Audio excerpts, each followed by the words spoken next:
Assalamualaikum warahmatullahi wabarakatuh. Om Swastiastu, Namo Buddhaya, Salam Kebajikan. Hello everyone, or in local I would say Achemo. Oh my God, guys, you're such a fast learner. I love it. How are you guys? How you guys been doing tonight? Amazing, right? I can't believe that tonight is our last night here. So sad. Okay, don't worry about it. But once again, I will say good evening, distinguished guests, ladies and gentlemen. I am so happy to see you guys dancing and singing through our Indonesia's folk songs and led by Jovi, of course. Thank you, Jovi, such a great leader. And followed by opening a statement from Y20 delegates from all G20 members. And now let's shift our focus because we're going to proceed to the second talk show of the fourth pre-summit of Y20 Indonesia 2022 Diversity and Inclusion. I was here yesterday and I'm back. Hi, once again. Let me reintroduce myself. My name is Shafira. On behalf of Y20 and the organizing committee, allow me to convey our sincere gratitude to all of you who have attended today's event on site and virtually. Hi everyone, wherever you are. I believe that yesterday we had an amazing opportunity to talk about diversity and inclusion in the G20 opportunities for policy reform with Disti Winata, Y20 Indonesia 2022 track chair for diversity and inclusion.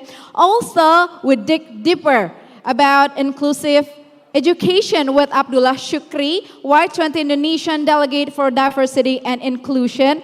And it strengthened our belief that inclusivity is something that we have to work on for the sake of diversity. And I believe, and I'm very sure, it has given us intriguing insights about the vital issues that will be raised in Y20 Summit. And today, we will further observe some more insights that will be just as engaging as the speakers is going to converse on the topic of taking stock of existing initiatives for young people in creative economy. We'll be moderating our second talk show, Indonesian delegate to the Y20 Australia 2014.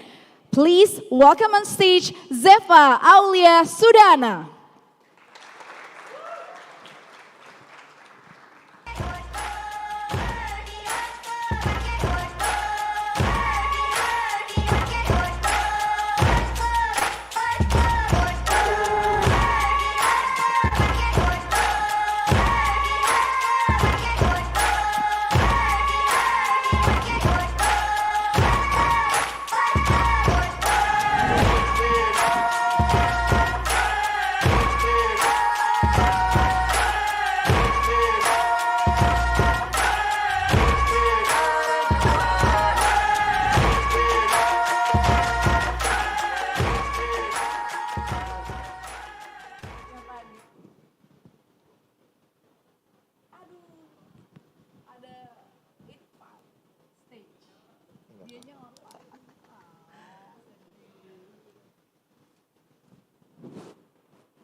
Okay, greetings everybody, distinguished panelists, honorable guests, our Y20 delegates and observers, and also our brothers and sisters of Papua, one of Indonesia's richest provinces when it comes to nature and known for the warmth of its people.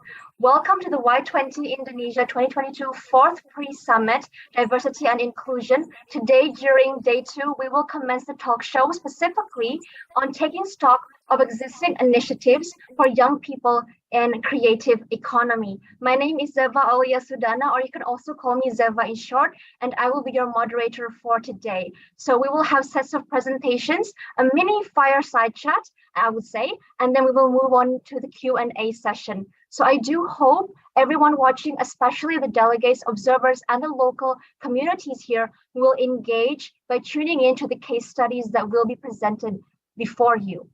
Now, a quick foundation and context to the issue. As we know, with the ongoing COVID-19 pandemic, with all its dynamics, it has caused both a disruption, but also various triggers for opportunity, including within the spaces of the creative economy. Now, before the pandemic, the creative economy is predicted to contribute towards approximately 10% of global GDP by 2030, which is big. And even so, during the pandemic, we have seen, especially online, the opportunities it brings to spread inclusivity by breaking down barriers, especially through the digital space, to spread and inform local values, innovations, ideas, and creativity into the international fora. Now, this also builds foundations for the adoption of innovative ways of working. And that also gives space for marginalized and vulnerable groups. Now, in today's talk show, we will see various case studies that will show to what extent collaboration, the building of safe spaces is possible, and how the G20 ecosystem can better support this. So furthermore, we will dig deeper how youth can be considered not only in informal decision-making, but also those that are informal. So all of these come with sets of challenges, whether it is up high in the policy level, the behavioral tendencies of the grassroots, such as discrimination or cherry picking based on interest in large systemic issues that we need to discuss even further. Now, a quick intro to our distinguished speakers for today before we start the rounds of presentations. First of all, from British Council Indonesia, we have two speakers in tandem. First of all, I would like to introduce Ms. Camelia Harahap, who is the head of Arts and Creative Industries with a special focus on fashion, design, and music sectors, three sectors that I really like personally. And Ms. Camelia is accompanied here today by Dr. Mariam Rab, the Director of Research, Evaluation, and Monitoring of the British Council. She has an expertise in international partnerships in higher education and a researcher in multi-sectors, including creative industries and youth. Now, I would like to also welcome a fellow citizen of ASEAN, the Honorable Mr. Pichit Virankabutra. He is the Deputy Director and Acting Director of Thailand Creative Economy Agency. So Mr. Virankabutra is a distinguished art director, exhibitioner, and event designer. And next, let us welcome Disa Ahdanisa, founder of Finger Talk, an enterprise to connect hearing and deaf people in Indonesia in terms of job security, entrepreneurship, until overall empowerment. Last but not least, I would like to also welcome Joviel De Lopez. Thank you, Jovi, for flying all the way to Manokwari, Papua in the midst of your very busy schedule. And Jovi, please go ahead on stage. And Jovi is the Chief Creative Officer of Narasi, an Indonesian mass media company. He is also the co-owner of Bumi Borneo Basketball, owner of De Lopez Entertainment, and also a well-known content creator in Indonesia through his YouTube channel, Skinny Indonesian 24. Now, welcome to all speakers. I'm very, very happy to accompany you all today. Especially personally, I'm very interested in the topic, and I'm sure that most of the audience here are as well. So the creative economy is full of passion, it is full of ideas, it is full of creativity, and a platform to give space to those daring to break limiting boundaries in a just way. So as a room for expression and also even innovation. Now, without further ado, I would like to give the floor to the British Council team led by Camelia Harahap or Kemi to explain more about DICE. And so kindly proceed, your team has 10 minutes. Thank you.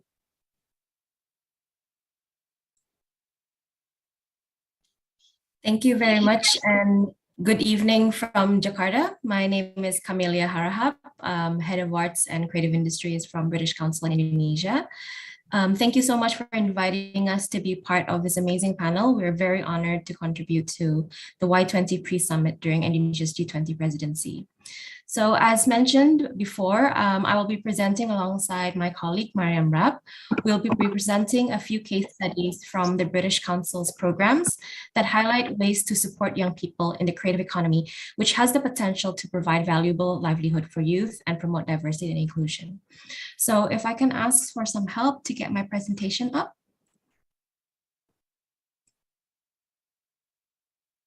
Okay, please for the committee to help and proceed with her presentation. Thank you.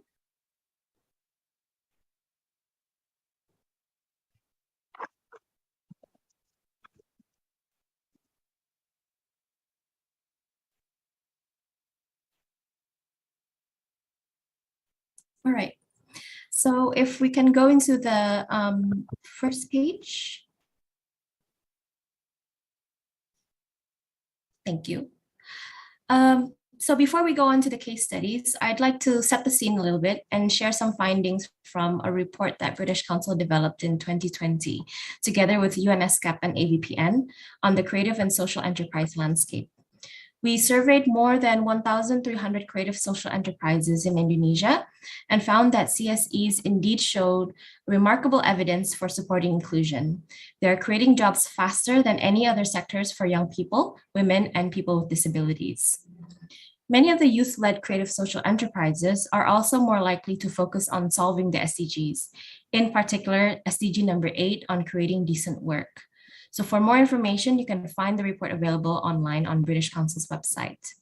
Next slide. Next slide. Now coming on to the case study, one of the programs that we'd like to highlight is the Developing Inclusive and Creative Economies, or DICE program. DICE was a 2-year program that started back in 2018, aimed at developing inclusive creative economies by working with creative social entrepreneurs, intermediaries, policymakers, and others in the creative and social economy. At its core is inclusivity, aimed to address the economic exclusion faced by women, young people, people with disabilities, and others excluded because of their race, religion, class, ethnicity, gender, sexuality, or a combination thereof. We do this by working at 3 different levels: at the individual, intermediary, and the policy level. At the individual level, we deliver training, support, and mentoring for entrepreneurs. At the institutional level, we work with intermediaries such as creative hubs, which in turn further provide support to their communities. And at the policy level, we did research of the ecosystem and worked together with policymakers to share these evidence. Next slide. Throughout our program, we've reached almost 10,000 people directly across the countries where DICE was delivered, in Brazil, Egypt, Indonesia, Pakistan, South Africa, and the UK. And indirectly, we reached another 9,000 people through the activities delivered by the DICE collaboration grantees. Next slide. Ultimately, through this program, we wanted to answer our initial hypothesis about how creative and social enterprise can provide wider impact. And we try to do this through encouraging new thinking, new ways of working, and international collaborations across countries and continents. We did that through facilitating connections between different actors within the pentahelix to develop inclusive initiatives and systems together. We provide capacity building for entrepreneurs and strengthen intermediaries like hubs. We create the space to co-design policy and other community-led initiatives. And we shared the stories of creative social change makers, which we felt was very important to raise the awareness to a wider audience. We did all of this to explore the underlying processes and power dynamics that define how we connect, collaborate, and create. Next slide. Now, I wanted to share a particular example where the work that we did with creative hubs. We worked with more than 30 creative hubs in Indonesia. One of the hubs that we worked with is Substitute Makerspace in Surabaya, Indonesia. And through this program, Substitute was able to develop the first inclusive makerspace in Surabaya and held activities focused on capacity building for people with disabilities. However, it was not enough to just declare that their activities was open for everyone. Soon they discovered that accessibility was also a core issue, and they had to work, and they will work together with disability groups to shape the program and activities, and even shaping the space itself. And this spirit then encouraged the stakeholders to further support a sustainable creative economy ecosystem in Surabaya, fostering a spirit of learning through experience and experiment. Next slide, please. Next slide again. All right, so the next case study that I wanted to share was about the Skills for Inclusive Digital Participation, or SIDP for short. SIDP was developed as part of a legacy for the DICE program and focused on creating opportunity for digitally excluded individuals to develop skills and networks for digital participation. The program is targeted to digitally excluded individuals, including young people, women, people with disabilities, and other individuals being left behind in their digital skills. SIDP also works with people who are missing out on opportunities to access jobs in the digital sphere and enables them to take part in digital activities more safely, to access new resources and improve their livelihoods. The program is also part of the Digital Access Program, led by the UK government's Foreign Commonwealth and Development Office and runs in Indonesia, Kenya, and Nigeria. Next slide. So the main activity of the program is to develop new training manuals, such as Train the Trainers guides that focus on basic and intermediate digital skills, as well as e-commerce skills, with targets as below. Next slide. Next slide. Yeah. Our focus is to support two groups through SIDP, namely the community trainers to increase their knowledge on approaches for digital skills, but as well as issues on safeguarding and online security. Then the trainers will provide support to the beneficiaries at 3 different levels of training, at the foundation level, on the essential level, and lastly on the intermediate level. So far, we've trained 100 community level trainers, 2,600 participants on basic digital skills, and 400 participants for intermediate skills. In Indonesia, we have delivered these trainings in South Sulawesi, East Nusa Tenggara, Banda Island, Ambon, Papua, and West Papua. Next slide. So lastly, the program has also produced 4 new training manuals that can be downloaded for free online, and hence can also be adapted or even translated as long as the British Council is accredited as a source. So this concludes the case studies for DICE and SIDP. However, I would like to now hand over to my colleague, Mariam Rab, the Director of Research Evaluation Monitoring from British Council South Asia. Thank you. Now over to you, Mariam. Thank you, Mariam. You have approximately 1 minute. Thank you.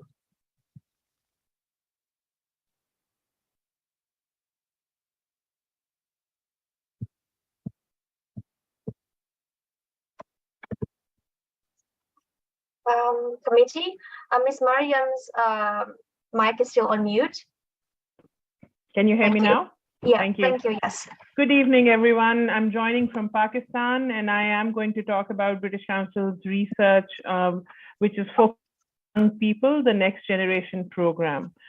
If we can move on to the next slide, the British Council's program is focusing on young people to understand their attitudes, aspirations, and amplifying their voices to support better youth policy making. This program is at the core of British Council's other programs, and whatever research findings we have, we feed into our programs, including programs like DICE, which Kemi has just shared. There are 3 main aspects that we look at under this program: education, employment, lifestyles, and young people's aspiration, but also what is the level of their interest in international engagement and opinions on wider world issues.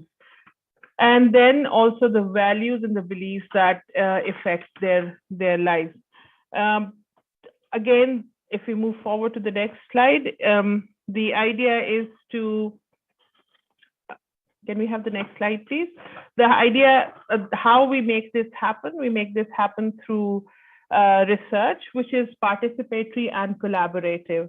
And also we look at young people from all kinds of backgrounds. So we make it inclusive, and we focus on marginalized population, young persons with disabilities, and also women and girls who are not from the mainstream communities. Again, this particular program gives them a platform to voice and express their concerns and also share their priorities with us. And the third pillar that you see as an outcome of this program is the policy impact. And what we do during this program is that we have voices and we bring them to the table with the key policy stakeholders, and we share these insights with them. Again, the idea is to have these voices mainstream and to give more access to young people so that they can convey their opinions and their understanding to people who are at the policy level. If we look at next generation, can we move on to the next slide, please? The next generation in numbers, if you see this, we have done next generation research, a program in 19 countries with 21 country reports. There are 3 global comparison papers that we have. We call them what we know briefs.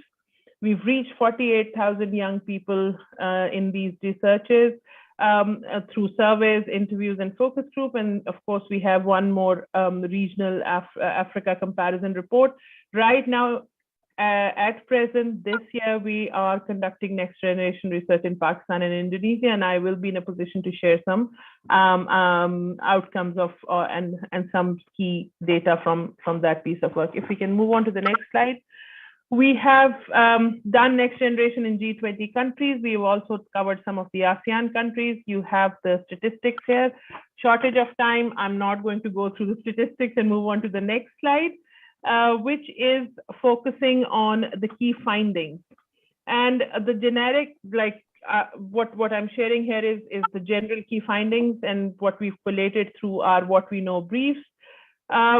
Young people have aspirations, and they also have the motivation to drive, to be successful in education, start their own enterprises. They are eager to achieve and improve the lifestyles that they want for themselves. There are key areas of primary importance for young people. One is education, of course, and we all know that. The other is skills. And now it used to be 21st century skills. With COVID, it is now post-COVID skills as well. And we see an uprise into digital and access. And then, of course, last but not the least, inclusion, which is seen as, which is either accessibility, it also covers the equality and the discrimination aspect which young people experience, and not just in education, but also in opportunities due to different factors, whether it is the socioeconomic status. Sorry, Mrs. Mariam, you have 30 seconds to wrap up. Thank you. Okay, yeah. And I will move on to the next, if you can skip 2 slides and move on to the recommendations. Maybe we, in a panel discussion, we can come back to the key messages, but yeah. Reflections clearly indicates that there is an increasing youth voice in education. We need to provide more and better resources for teaching so that young people do not feel that their curriculums are rigid and they do not get the best quality of education to deal with real life issues. And of course, approach in education needs to be holistic. It can't be a standalone. And last but not the least, strengthening gender equality and providing safe spaces to young people so that they can have learning which they think is going to help them in practical life. I'll stop here. Thank you, Zeva.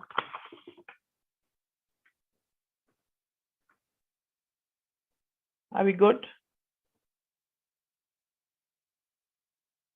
Zeva, you're on mute probably.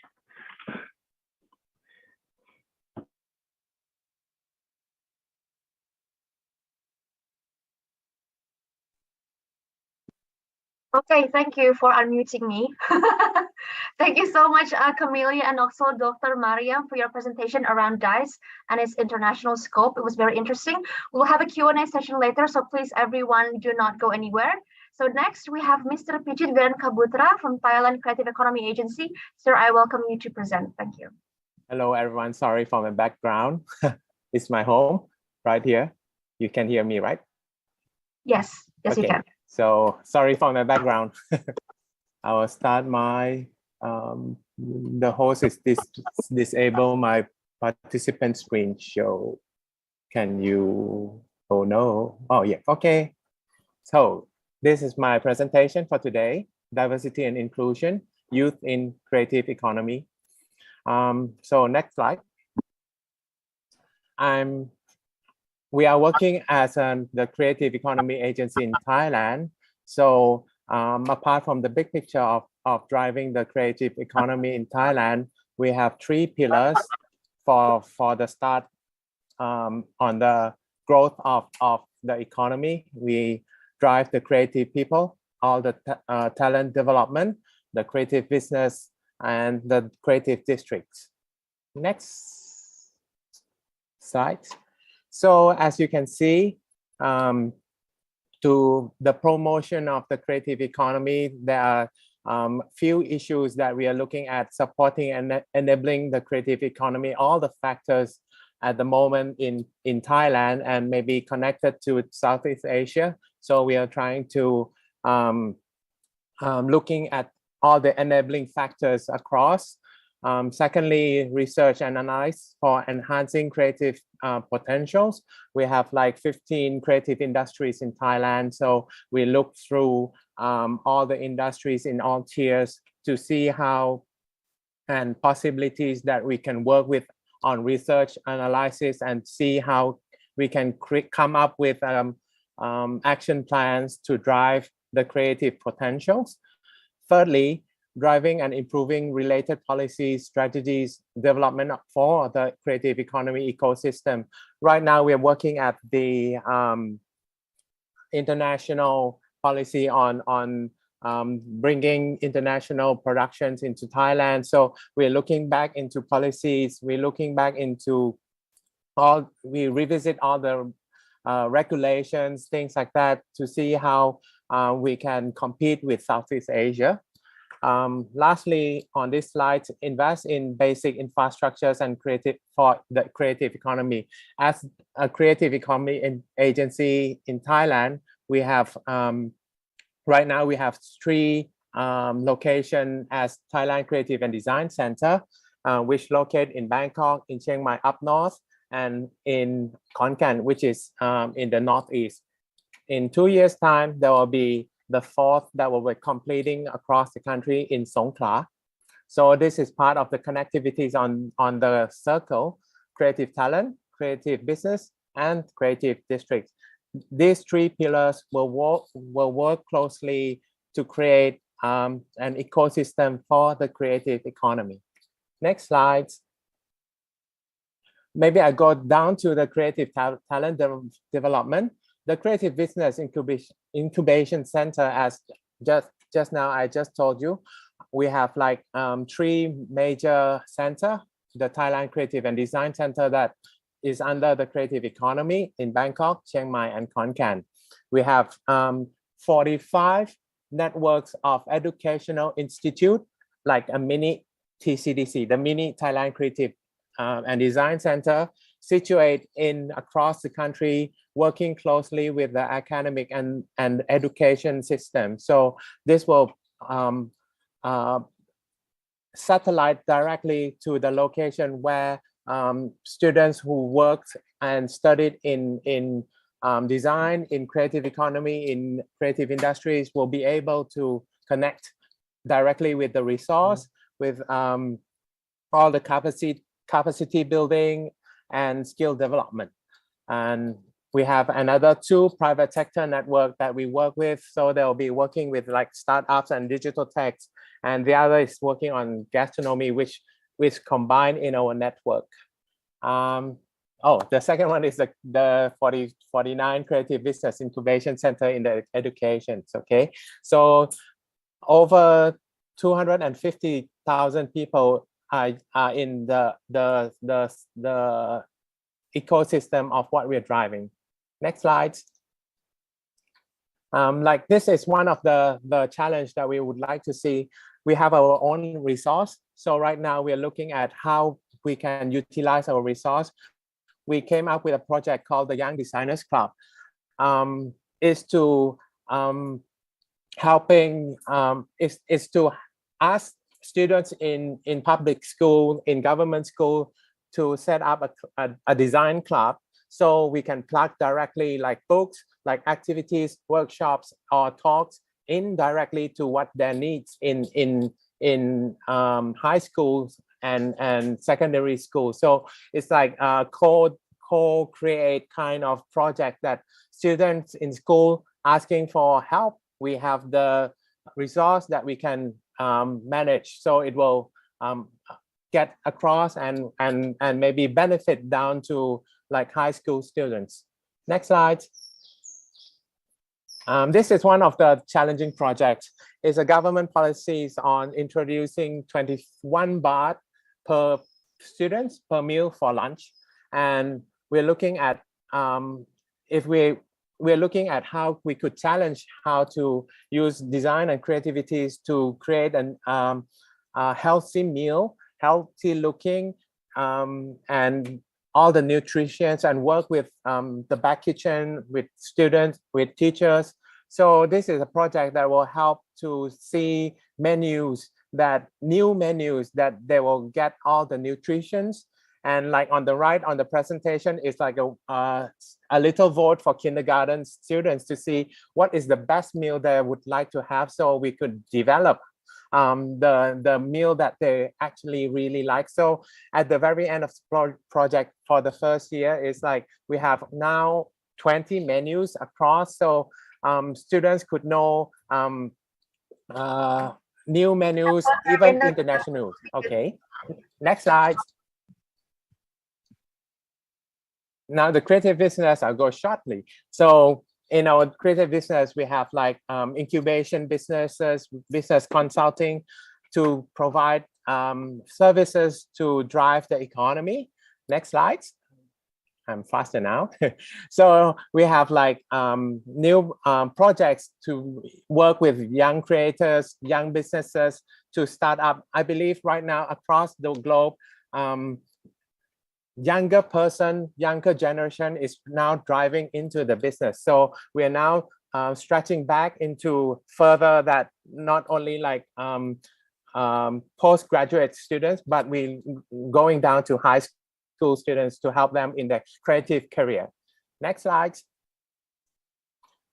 This is like connecting all the opportunities, how we work with students, how we highlight projects to help them with creative businesses. Next slide. Almost there. Now, last one, I think. Promoting Thailand Creative District Network. I think this is the third part that I think it will help to incubate the bigger picture. We have like 5 UNESCO Creative City Network in Thailand. So we have to work across to see how we can track all the data and see the growth. Next slide. This is part of the inclusion that we work with. Before we relocated ourselves from the city center to almost there. And we work with students. This is the key. We listen and co-create with students. So part of the community is structured by children. Next slide. Last one. I think I'll try for the last one. Next slide. Last one. So another one, yeah. So we have like 3 festivals across in Bangkok, Chiang Mai, and Khon Kaen. We have projects for students to work with real, subjects to promote and to work with real sector so they could see how their works impact with people. So I will end my presentation now. Thank you.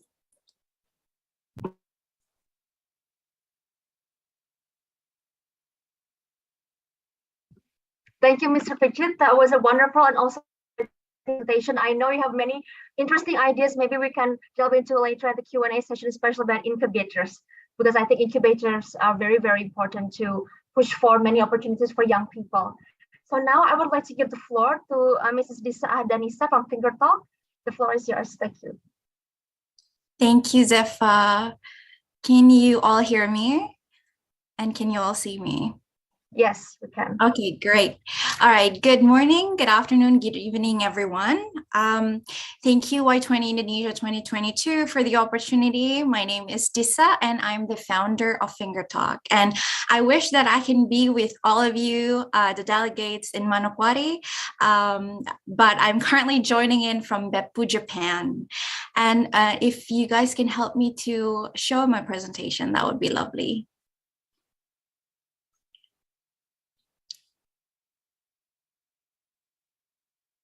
All right, thank you. So as I said before, I'm the founder of Finger Talk, or in sign language is this. And I have been researching about disability rights in Indonesia and completed my PhD from Ritsumeikan Asia Pacific University in Japan. So that's why I'm currently joining from Japan. Finger Talk is a social enterprise with a big goal to create an inclusive Indonesia by providing job opportunities for people with disability, especially for the deaf community. community. So today I would like to say hi to all of our deaf friends who are watching offline and online, as well as a big thank you to the sign language interpreters who are supporting our presentation today. Thank you very much. Next, please. So it all started at a nursing home when I was 10 years old. My mom brought me along to help a charity event that she organized. Being a 10-year-old, I was very excited to say hi to everyone until I met this one grandpa who sat in the corner by himself. So I went to him and I said, "Hi, my name is Dissa. I'm 10 years old. What's your name?" And he looked at me, pointed to his ears and mouthed, "I cannot hear you." I was very surprised because that was the very first time I ever met a deaf person. But I still wanted to talk to him though. So we looked for pen and paper and I wrote my name. He then taught me how to spell it in Indonesian Sign Language, D-I-S-S-A. And from that moment, I became fascinated in sign language and I looked forward to the moment I can learn and finally communicate with a deaf person again. Next, please. My life then brought me to Granada, Nicaragua, where I worked as a volunteer in a community NGO, providing meals and accessible education for children from low-income families. And one weekend, I visited this cafe. Next, please. Café de las Sonrisas, or Cafe of Smiles, where I soon realized that the cafe employs deaf youths while creating opportunities for us to try and learn sign language. Next.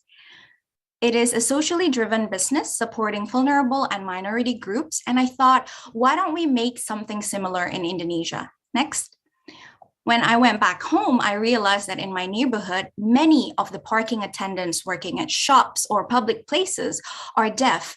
And I thought, that's a bit dangerous. What if a car or a motorcycle honk at them and they cannot hear? So then I went on and do more research. Next. I found out that there are a lot of people with disabilities in Indonesia, and around 1.5 million are underprivileged youths with limited access to education and employment opportunities.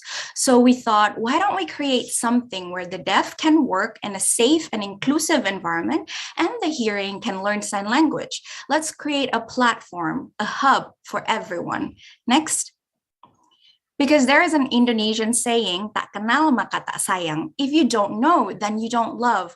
For you to love and understand a person or a community, you need to know them. So let's create a place, a space where we can get to know each other and work past any preconceived notions, prejudice, or perceptions that we might have. Next. So in 2015, we create Finger Talk Cafe, or in sign language, Finger Talk, as well as the workshop. Next. Where we display and sell the handmade crafts that made by the deaf community. Next, we then expanded as the demand for employment is high, and we made another cafe, a car wash, and a training ground, not only for our crew, but also open to the disabled community, where we connect people with skills, culinary skills, entrepreneurial skills, to share their knowledge with the community. Next. But of course, there are some challenges. What are those? Well, next, please. First is the different learning paces due to the diverse background. And many of our crew did not have the privilege to finish high school.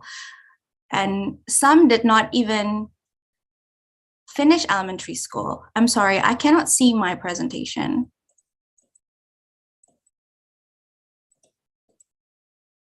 All right, great.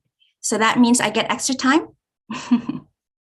Yes, sorry, we have currently a connection issue, unfortunately. And yes, Okay. we will give you an extra time, don't worry. Thanks. Okay, so Dissa, while we wait, Sure. maybe we can also share with us how you got involved in the first place and how you initiated Finger Talk. Yeah, so I actually, hello?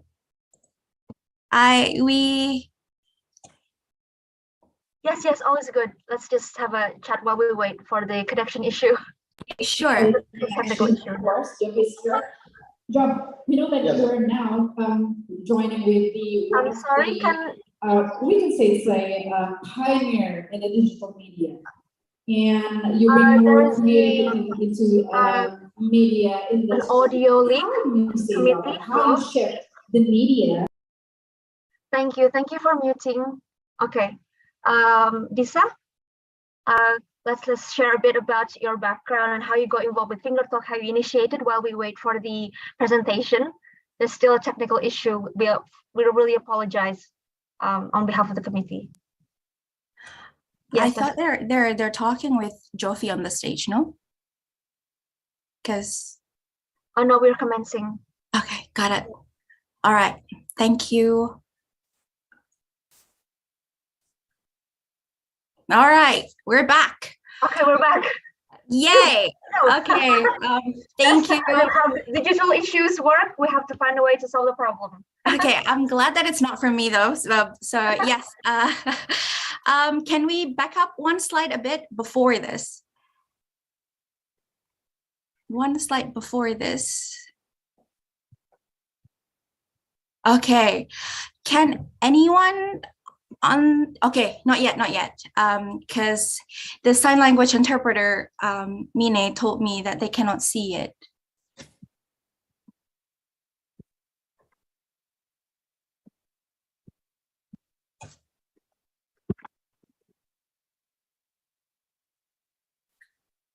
Okay. Okay, sorry again, there's another technical issue, unfortunately, Disa. Apologies. Sometimes these things happen, like even where I work, sometimes we have issues in Zoom and everything because of technology. Yeah. But as we know, technology also brings us positive things. But anyway, while we wait for the deck to reach here again, we apologize, but Disa, maybe you can share a bit more about Finger Talk and how you joined and initiated it. Yeah, as I said earlier, that is one of the reasons why we made Finger Talk, is because we realized that there are a lot of young people around the area that did not have opportunities to work. And we wanted to make sure that people can, like, despite their abilities, despite their disabilities, they can have access to that. And many of the young people, people from the disability community, are underprivileged from low-income communities, so they may not have a lot of options for jobs. So that's why we started Finger Talk in the very first place. But is there for example, I'm actually currently initiating a roadmap that tries to include people with disabilities within where I currently work. And from your opinion, how do, for example, companies and organizations best bridge between communities who have these disabled people with disabilities, and also bridge them with these companies or organizations, just to ensure that there is not a mismatch between what the company and also the organizations need, and also what the communities can provide? That's a great question. And I think that is one of the challenge that company needs to reach out to the community, but at the same time, the community needs also to know which company that they want to work together with. For example, it doesn't have to be through CSR, but CSR is one of the options. But one of the things that I see working quite a lot is that we have the law in Indonesia that require companies and state-owned enterprise to actually employ people with disabilities. We have quota, and if there are delegates from Japan, they also know that Japan also have some quota. But unfortunately, in Indonesia, it's not yet working, the quota. Some company just employ people with disability for the sake of fulfilling the quota. So I think it is really important for us to make sure that they can have a career. That's why to see what are the skills needed, and if the skills can be bridged with technology, for example. Okay, I see. That is true, because I think we need to ensure that even though companies and organizations do have that quota mindset, but we need to ensure that the quality of their work experience, the opportunity, is also fair for all, especially those people who are in need. And this is one of the issues, and also the obstacles that we need to take into account of. And how to better train as well, so that when people with disabilities integrate Yeah. within these companies, yeah, they can really adapt well and also Yes. Give their competence. best. Yeah. Yeah. Correct. Yeah, because do you I have totally any, agree. for example, any examples of young people that you know? Totally. You just want to you just want to create a content related to the politics or the situations. Yeah, that's I don't know. Like I don't know how to answer that because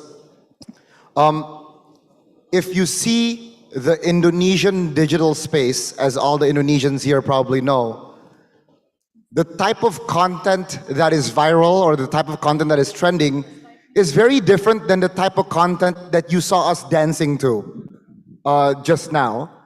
Although that content was number 5 on YouTube trending for a week. But then again, there is a disconnect between because look, in this ecosystem, right, you cannot survive alone. It's not just about the digital creators. You have to work everyone in unity. It's the old traditional media, it's the new digital creators, it's the government, it's the sponsors, it's the TV stations. Whenever there's a new progressive content coming out of the new media, the old media rarely picks it up. And I think that is the main problem with Indonesian entertainment. Every time a new digital creator creates something which the old media finds familiar, sensational stuff, someone dating someone marrying someone just having a baby, someone buying a new car, someone bought an Hermes bag in Paris. That's what the old media amplifies. And that is the main problem with Indonesian entertainment today, because there are so many good content on the internet. But to get the attention of the nation, it needs to be talked about by the old media. And the old media rarely gives their attention to contents like these. My content, okay, I'm getting a little angry right now, I'm so sorry. My content was not seen by anyone in the old media, but it still got 4 million views. Woohoo! Okay. And hold on. hold on.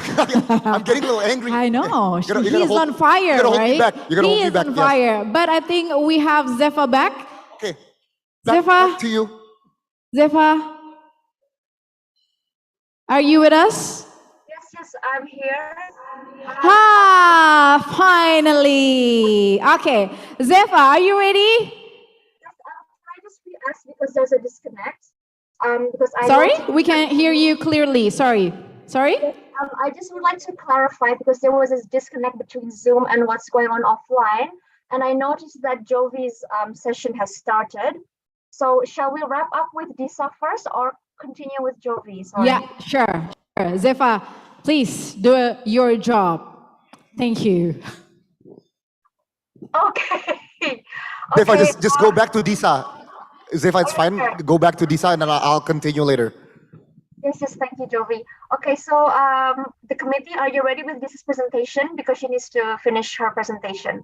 Maybe we'll have like around 1 minute for her to finish off. No, I need 4, please.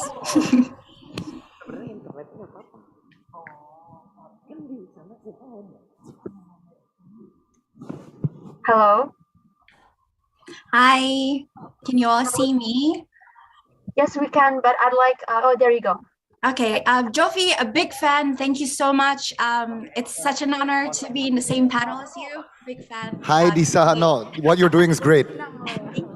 All right, so I'll just get back to it and wrap up so that I can continue to listen to your presentation, Jofi. One of the biggest challenges is definitely a learning pace because many of our crew did not have the privilege to finish high school. Some did not even finish elementary schools. So most of them are coming from low-income families. That limits their work opportunity. So some of them didn't have work before. So we may need to accommodate and allocate more time to train them on the job. Next, please. Another challenge is to defy the stigma, the prejudice, and the negative perception that often appear from outside. Some people coming from Finger Talk thinking, oh, people with disability, they cannot work. So what we need to do and what we realize is that we need to show through action. We need to give the best service, best product, so that people coming back, not because they are sorry, but because they like the service and the product that we provide. Next. Another challenge is to build the confidence among the team. And next, please.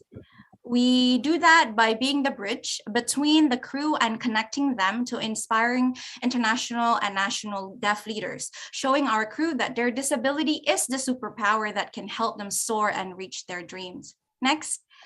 We are also very lucky to be able to reach out to younger generation, introducing sign language to children, making sure that our space is open and inclusive for everyone.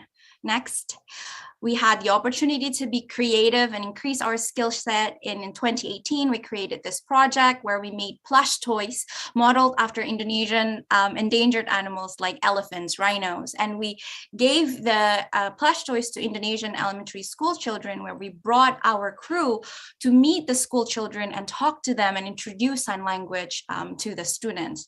Next, this is one of my favorite. We are very privileged to work with young people in the post-conflict area of Poso, Central Sulawesi, creating a community hub offering inclusive opportunities for youth with and without disability. The place is called Banua Momberata, or in local language means House of Encounter.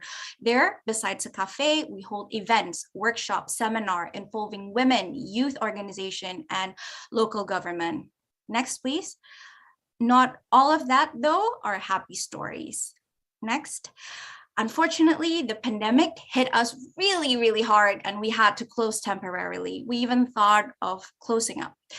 But we then realized that for many of our crew, the job at Finger Talk is their livelihood. Next. So we learned to bounce back. And next, please. We learn to collaborate with state-owned enterprises. For example, we receive grant to renew our bakery to kickstart from next month. And also we work with Community Foundation, creating a training ground that connects underprivileged young people in the area to practice entrepreneurial skills and connect them with the crew member at Finger Talk at our car wash and our bakery. From this, we learned that we cannot work alone. People with disabilities is a very diverse group, and each group may have different needs. So we need to listen and understand, especially on how to ensure that initiatives built by people with disability, by the allies for people with disability, can be sustainable and create a longer lasting impact. Next, we also need your help to spread the words, because, next please, inclusion can only happen when we are all working together, and creative economy can be an effective tool to achieve that, only and only if government, NGO, corporations, communities, and all of us who are here do our part and not leave anyone behind. Thank you very much. Thank you. Okay, thank you so much, Disa, and also apologies with all the technical issue, but thank you for sharing with us all of your journey with Finger Talk and what you do for people with disabilities. It is very important and very noble as well for you and your team. Now, for our next speaker, who will also be as fueling, we have Jovial de Lopez, or Jovi. But before that, I would like to remind everybody that because of the time, we won't have a full Q&A session, but we'll have one person to ask later on, so please stay tuned. So Jovi, how are you? Can you hear me? Hello. It seems I can't hear the voice or the sound from the room.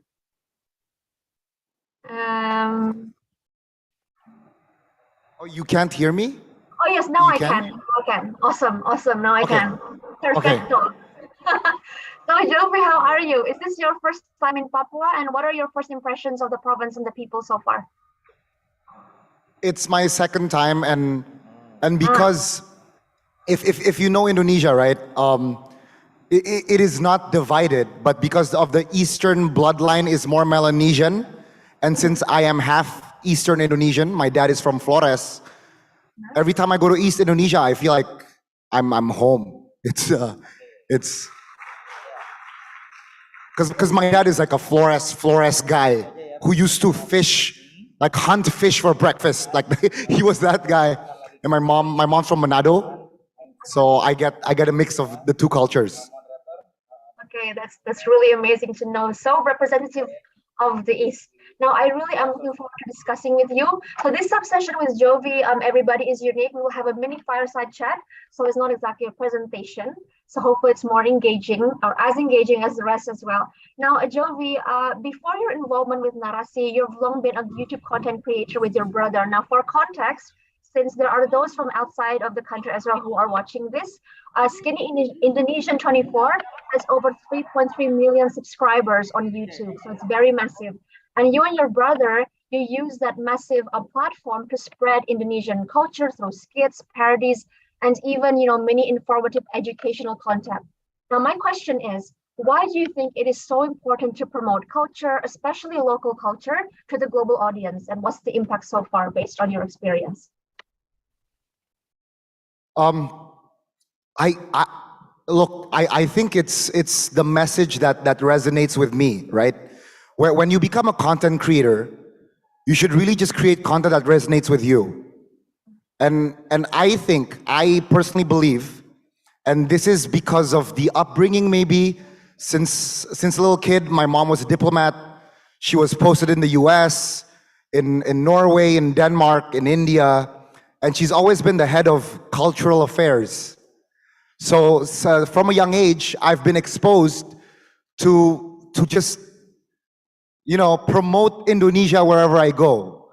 And I guess when we made a YouTube channel, that kind of spirit and energy just stuck on. Like, so we basically just continued that, but we try to modernize the things, because as I said previously, before this talk show, when my mom used to take me to all these Indonesian cultural things, I felt more happy every time I went to a Western concert or like a K-pop kind of thing, right? If you translate it to today.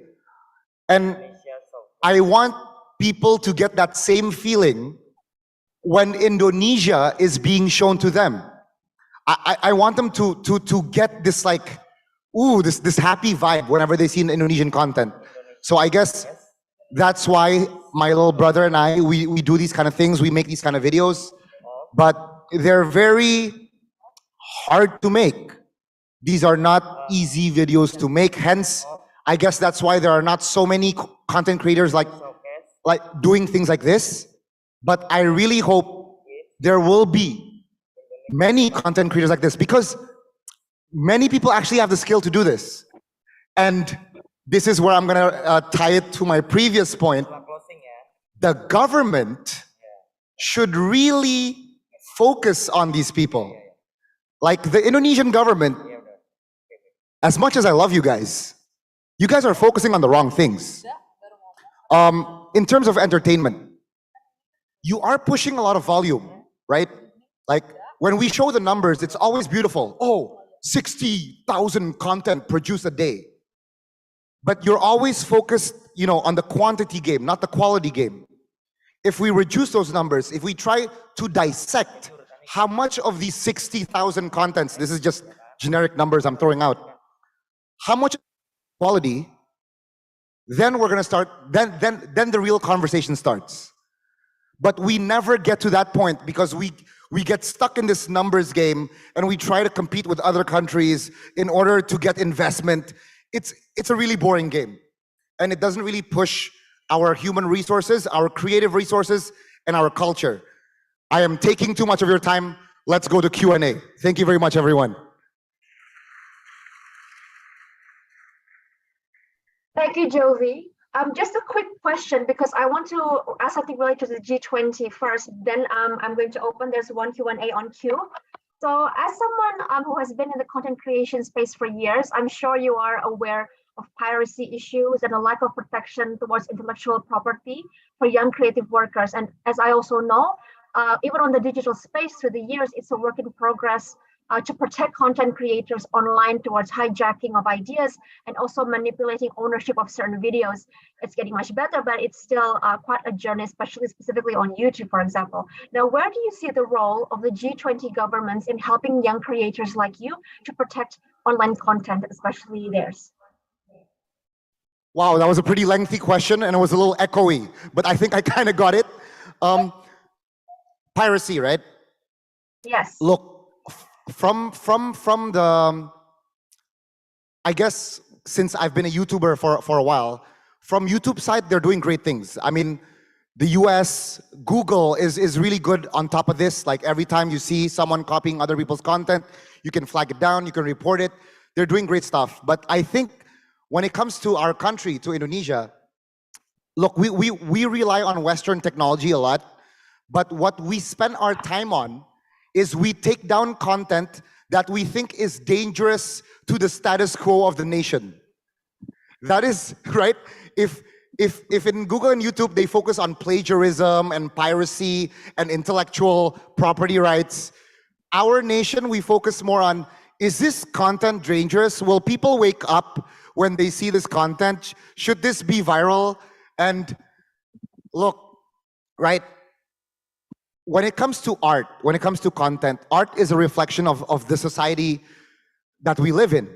I mean, if a lot of people feel this way, if there's a lot of content created which reflects things that are not good in the government's eyes, you can't, I believe it is natural. I mean, this is not my Scandinavian side or anything coming out. I just believe that it is a reflection on what the society is feeling. And the government spends way too much time on that, and it is really limiting people's creativity. Okay, thank you, Jovi. Now let's hop on to the Q&A session for the one lucky person.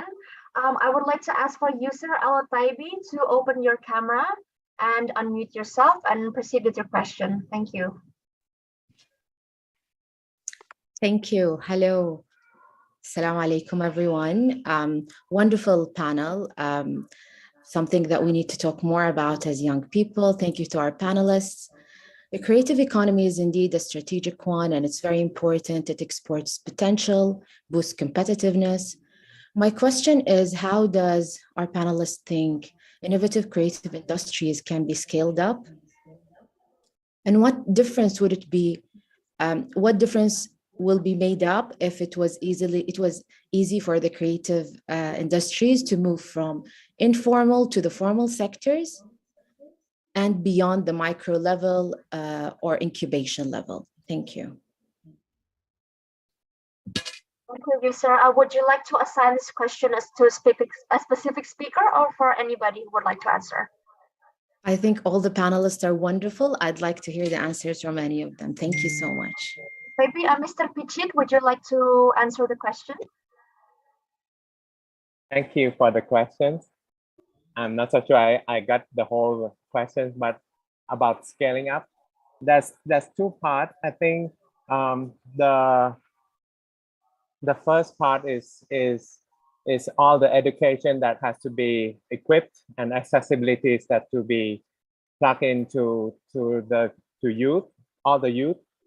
For scaling up, it depends on various contexts. Some of the creators would like to scale up. Some of the creators would like to stay maybe local, stay small. So I think this is a bit difficult to address the answer for the questions. But to scale up, actually, it's to be able to enable youth businesses to be able to what do you call it, jump into the industries and see how they could be competitive in a way in our agency will look at maybe three of the index is the competitiveness, the growth, and the sustainability. So if to scale up, actually we'll try as much as possible to enable and facilitate all the issues that all the what do you call it? I can't all the areas that will make all the youngsters to be competitiveness. And secondly, if they are now right in the competitiveness area, maybe how could they grow? So growth is another index that we'll be looking at, and for the long-term sustainability will be another index that we'll be looking at. So maybe my questions does not answer the whole question of how to scale up, but I think maybe issues right now in Thailand about soft power maybe will be part of the mechanics to help the growth of young and youth entrepreneurship. Okay, thank you, Mr. Piche. Because of the time, unfortunately, we have to come to a close for our round of presentations and discussions today. It's been such an honor to facilitate this, and I hope our talk show has been fruitful for all of us to better comprehend the obstacles and also the opportunities of the creative economy and how it can bring multi-sectors and also multi-stakeholders together to assist for the creative economy to flourish. So thank you all to our speakers and also all of you, the audience, for sparing your time today to participate on behalf of the committee. We greatly appreciate it. And again, apologies for the technical issues. It's also a homework for all of us to ensure digital infrastructure is better, facilitated and implemented. But it's all right, that's life. So, in sum, we need to make creative economy more sustainable in a business and platform sense, both offline and online. We need to ensure that this space can employ and give equity for vulnerable groups and even those who aren't vulnerable per se, but are less privileged when it comes to their positioning in the sector. We also need to spread awareness that opportunities are there, but the question is how to make these opportunities desirable, more profitable, and for more people, and also inclusive without fostering discrimination. So here's to safer spaces to collaborate, get qualified and legitimate certifications, for example, from informal institutions, since we are in an era of limitless and global mobility in a virtual and non-virtual sense. And we need to promote partnerships to grow intangible assets for young people as the heart of all of this. And we need to push for more creative innovation while also ensuring there is systemic assistance for this on all levels of decision making, both formal and informal. So thank you again, and I hope you all have a great day ahead, or have had a great day in the evening. And here's to more collaborations and building support systems across generations and across backgrounds. Good evening from Indonesia, and thank you so much. Now for everybody offline, please stay still. We will go over to the MC, and there will also be a photo session for all. Thank you. Have a great day. Good evening. Ciao. Thank you. Ciao. Thank Bye. Bye. Thank you, Zepha, and all the speakers are following our discussion virtually, and Jofi as well. Please do not going anywhere, and Zepha and all the speakers, please come back because we're going to take a picture. Exactly. All right. Please bring back all the speakers and our moderators. Zepha, we'll have a pictures together. Are they still with us? Ah, there you are. Okay. 2 times. Okay, let's take a pictures. The first pictures. 1, 2, 3. Okay, the second one. 1, 2, 3. Thank you so much, guys. Thank you, Zepha. Thank you, all the speakers. Jofi, thank you so much. You may return to your seat. Please give a big round of applause for our speakers and our moderators. in our second talk show, with a very amazing topics, taking stock of existing initiatives for young people in creative economy.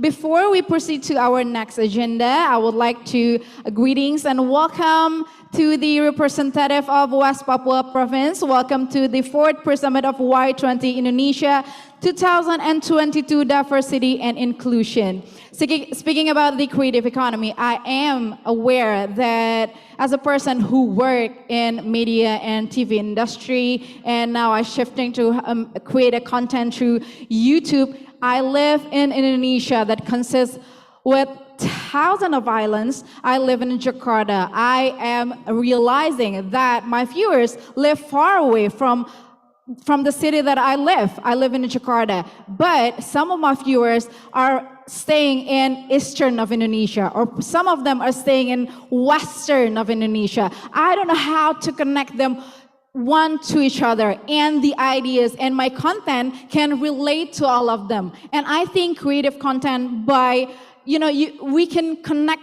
to each other by creating a great content that represent Indonesia to the world. Hopefully it can be, a new insight for you guys, especially for young generation. It was some fruitful insights on the topic, and even though it seems like we still have a lot to accomplish, and today's talk show has been a good start to a more conducive and effective discussions in the future. And finally, we have come to the end of this hybrid event held live in Manokwari, West Papua Province.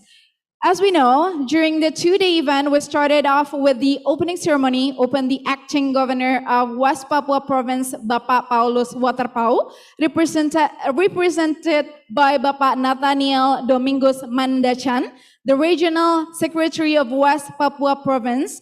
Continue with high-level panel, talk show number 1, with the topic inclusive education, and the previous one, the second talk show, with the topics taking stock of existing initiatives for young people in creative economy. And we also had a town hall meeting where young people gathered to share their ideas. And besides that, we also visited SMA Taruna Kasuri Nusantara, exploring Mansinam and Lemon Island. I really hope that you guys are having a great time, all the delegates, participants, so it can be a remarkable and great memories to continue our life journey and to make a great impact, especially not only for a young generation, but for the world. You can give a round of applause for yourself, of course. And I think it's time for us to continue with the last agenda for today, which is a closing ceremony to officially close the 4th Pre-Summit of Y20 Indonesia Diversity and Inclusion. On behalf of the Y20 co-chairs and the organizing committee of Indonesian Youth Diplomacy, we thank you all for attending the second talk show of the 4th Pre-Summit of Y20 Indonesia 2022 Diversity and Inclusion. It has been a wonderful and productive night indeed. Thank you so much. Wassalamualaikum warahmatullahi wabarakatuh. Good morning, good afternoon, and good evening. Achimo!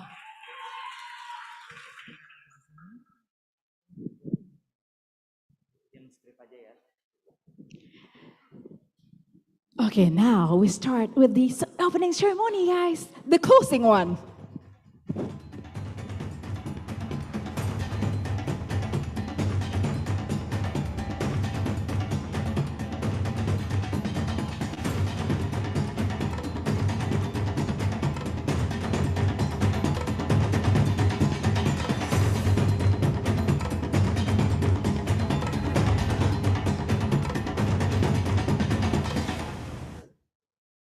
Assalamualaikum warahmatullahi wabarakatuh. Salam sejahtera. Om Swastiastu, Namo Buddhaya. Salam kebajikan. Achimo! Nice. Good evening, distinguished guests. Bapak, Ibu yang terhormat, ladies and gentlemen. My name is Shafira, and it's an honor for me to be the host of tonight's event.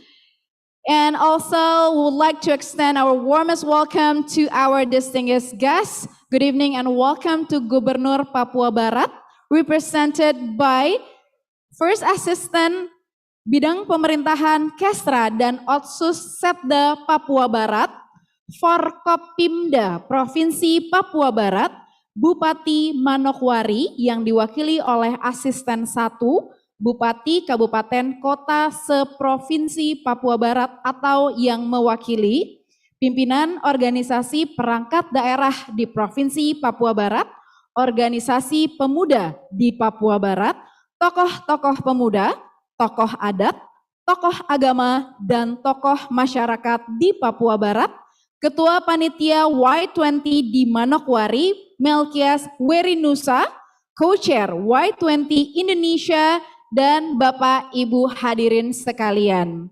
And of course to everyone here today at the Aston New Manokwari Hotel, West Papua Province. Good evening everyone. Once again, I would like to hear local greetings. Achemo! Oh, I think people at the back is really, full of spirit tonight. Can I hear some Achemo once again? Achemo! Cool. All right. Welcome to the closing ceremony of the 4th Pre-Summit of Y20 Indonesia 2022 Diversity and Inclusion. Before we begin, let us pray together for the sake of tonight's event. The prayers will be led by Pastor Paulus Roni Lombongadil. To Pastor Paulus Roni Lombongadil, please come up to the stage.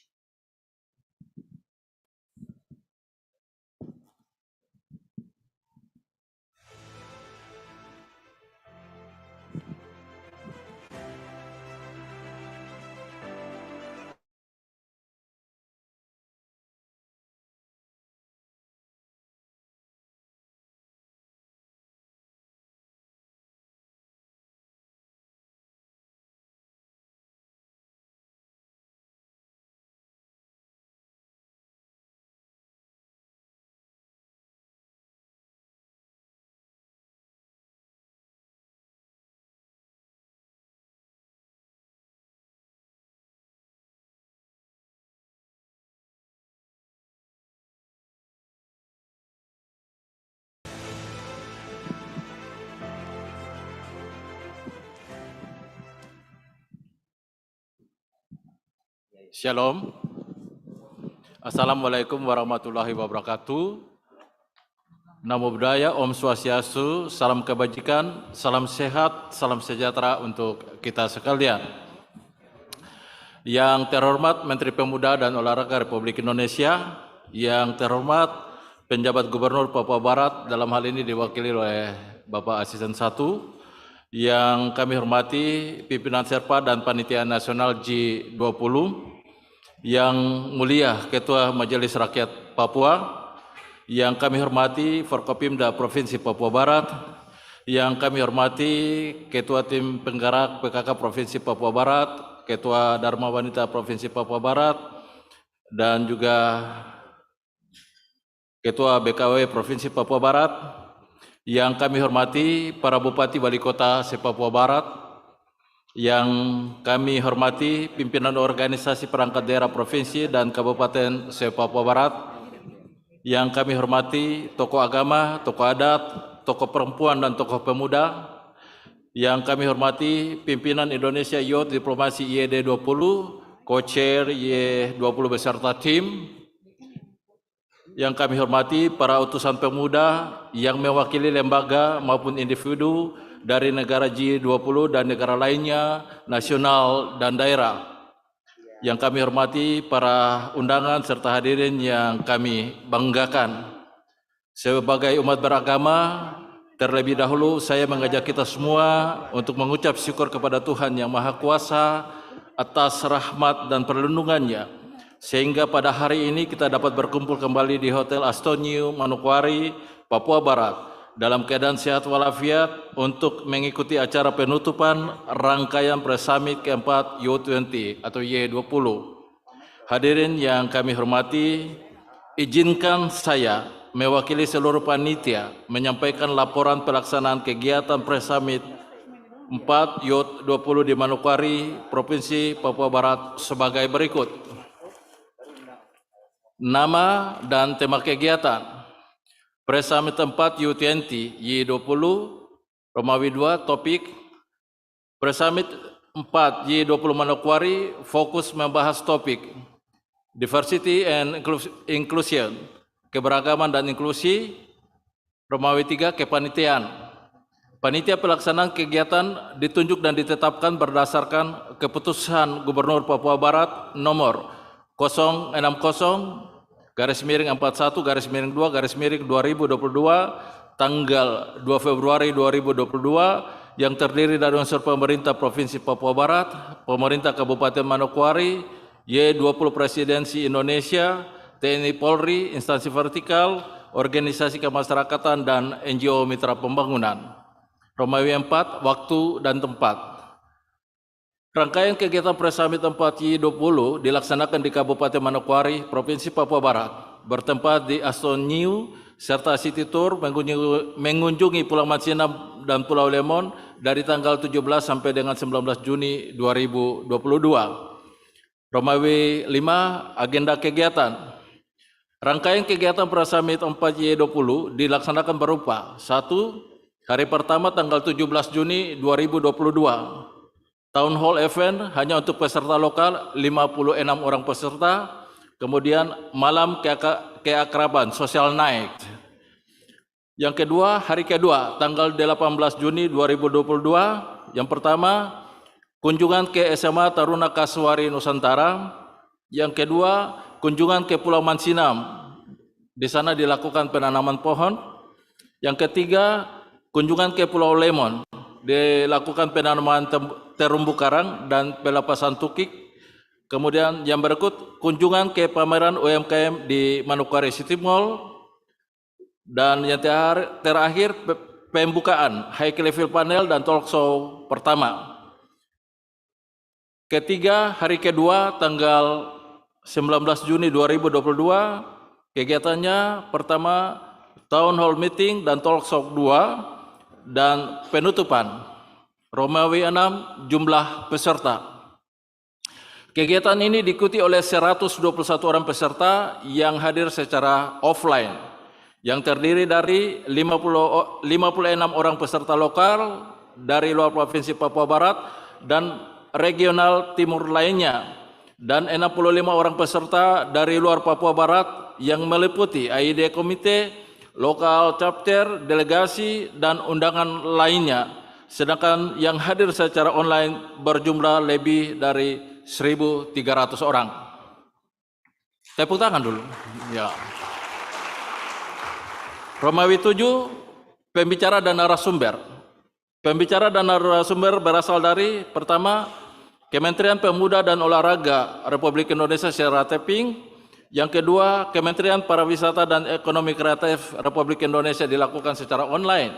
Yang ketiga, Kementerian Pendidikan, Riset, Kebudayaan dan Pendidikan Tinggi Republik Indonesia secara online. Keempat, Deputi 5 Kantor Staf Kepresidenan Republik Indonesia online. Yang kelima, G20 Indonesia Koserpa online. Yang keenam, Co-Chair Y20 offline. Yang ketujuh, Pemerintah Provinsi Papua Barat offline. Yang kedelapan, Staf Khusus Presiden Republik Indonesia offline. Kesembilan, Wahid Foundation online. Kesepuluh, Bank Dunia offline.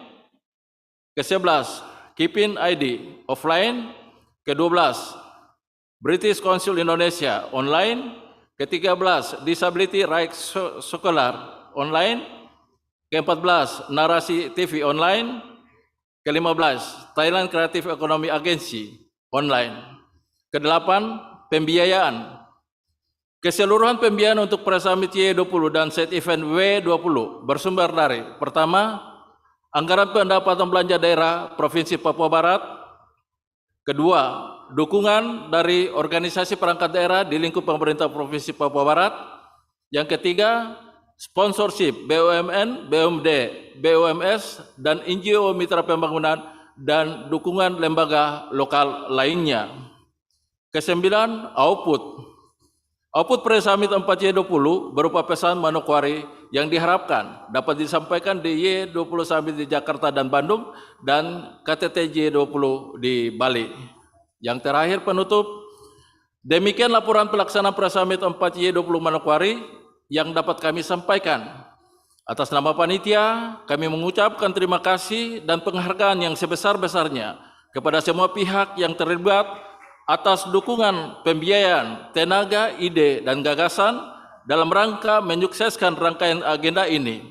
Terima kasih dan penghargaan kepada Indonesia Youth Diplomasi, BUMN, BUMD, BUMS, NGO Mitra Pembangunan, komunitas masyarakat lokal, dan semua pihak yang terlibat, dan tentunya tak ada gading yang tak retak.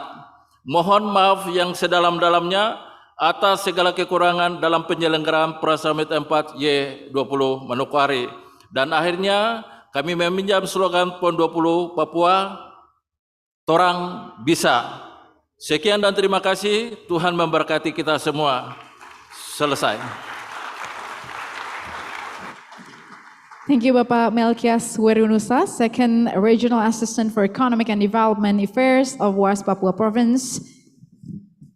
Let's moving on to next agenda. We will observe the closing remarks from the co-chair of Y20 Indonesia 2022. Please welcome Michael Victor Sianipar.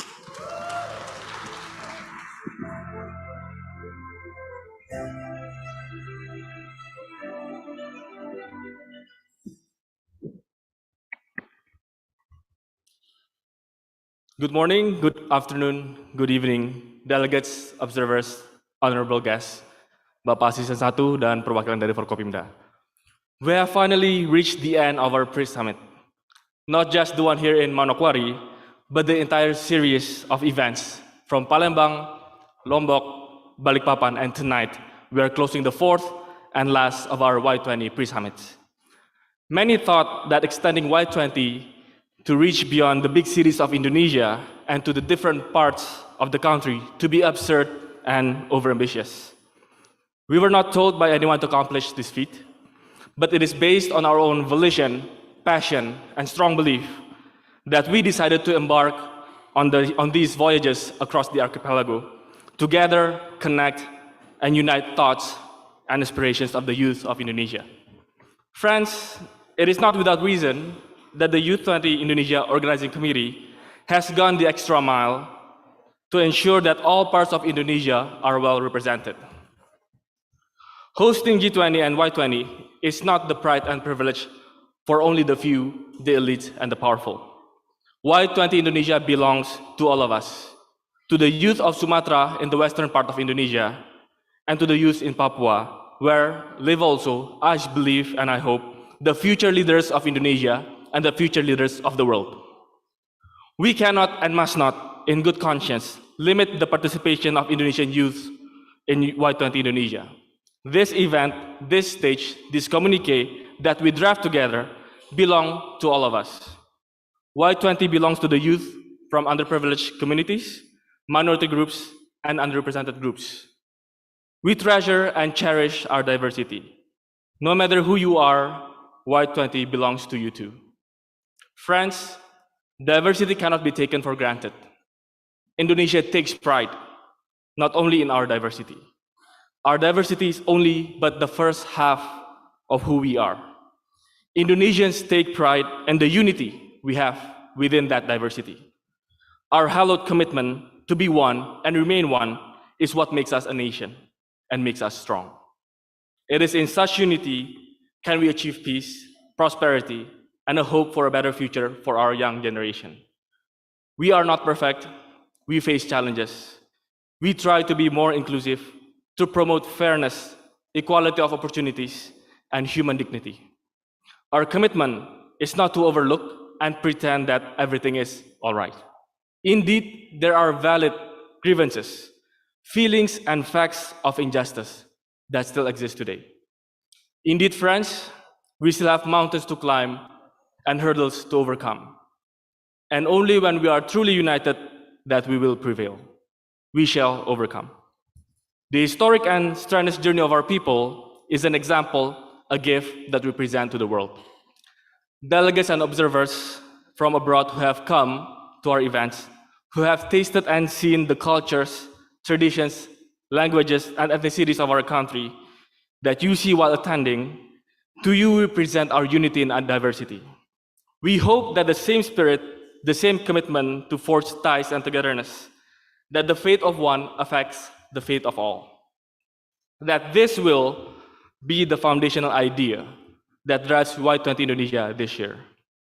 The fourth priority area, diversity and inclusion, is the celebration of diversity. This, we hope, will continue to be the trademark of Y20 in Indonesia and beyond. The conclusion of our pre-summits means one thing. We are now in our last final stretch to the finish line. We have noted your concerns and input. We have heard your voice. Next month in July, all that have been discussed, all that have been delivered, will be woven together at the Y20 Summit and will be given to President Joko Widodo. The message of peace from Manokwari will be central to the Youth Declaration of Y20 Indonesia 2022. Thank you, fellow youth who have gathered here tonight in Manokwari, West Papua. We shall carry on the flame and the confidence that you have expressed to the Y20 Summit in Jakarta and Bandung. I thank the provincial government of West Papua, the local committee for Y20 Indonesia, participating organizations, and generous sponsors and donors for your contributions to make this event productive and successful. I thank the hard work of Y20 Indonesia Organizing Committee, all the divisions, research team, media, external partnership, finance, and of course, programs and delegate relations. Thank you to the staff, officers, volunteers, speakers, and the event organizer for your hard work and sacrifice to make this event possible. Let's move forward to the summit with hope and eagerness. Thank you, everyone. I hope you bring home a good experience and an unforgettable memory and a shared collective vision for justice and prosperity in our communities, in our countries, and for our world. Let no one behind. Good evening and thank you. Thank you, Michael. And I kindly ask you to stay on stage. Michael, please don't go anywhere, because we're going to proceed to our next agenda to listen to Communique Manokwari from the youth of West Papua Province to Y20 Indonesia. I also would like to invite co-chair Y20 Nurul Hidayatul Ummah, Ketua Panitia Side Event W20 and Y20 Provinsi Papua Barat, Wakil Ketua Panitia Side Event W20 and Y20 Provinsi Papua Barat, Ketua Karang Taruna Papua Barat, Ketua KNPI Papua Barat, Pangko Armada 3 yang diwakili oleh K. Fasyarkan, Kepala Dinas Pemuda dan Olahraga Provinsi Papua Barat, Pangdam 18 Kaswari atau yang mewakili, Gubernur Papua Barat diwakili oleh Asisten 1, dan peserta Town Hall Meeting yang akan membacakan atas nama Siriwai Adrianus Farano Kuei.